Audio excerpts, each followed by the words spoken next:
Calicut യൂണിവേഴ്സിറ്റിയിലൊക്കെ case ഉഗ്രം പ്രകടനം നടത്തി കണ്ടില്ലെന്ന്. സത്യത്തിൽ ആരാണ് അവിടെ പിടിച്ചു നിർത്തുന്നത്? ഈ സംവിധാനത്തെ UDSF പിടിച്ചു നിർത്തുന്നത് MSF ആണ്. അതായത് അവിടെ ഇപ്പോ വലിയ വിവാദം, ഇന്നിപ്പോ ഒരു വിവാദം. അതുകൊണ്ടാണ് ഞാൻ അതുകൂടെ പറഞ്ഞത്. കാരണം ഒറ്റയ്ക്ക് മത്സരിക്കാൻ പോകുന്നതിന് കാരണമുണ്ട്.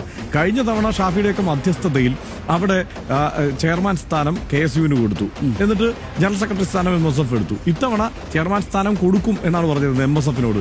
അത് പക്ഷേ ആ കാര്യത്തിൽ ഇവർ തീരുമാനം എടുക്കുന്നില്ല. അത് മാത്രമല്ല സ്വതന്ത്രമായി പോവുകയാണ്. അതായത് ഒറ്റ കണക്കൂടെ പറയാൻ സാധിച്ചു. MSFന് 200 UUC-മാരുണ്ട്, KSUവിന് 45 UUC-മാരാണ് അവിടെയുള്ളത് കാലിക്കറ്റ് സർവകലാശാലയിൽ. അപ്പൊ അതാണ് ഈ കണക്ക്. Yes, ma'am.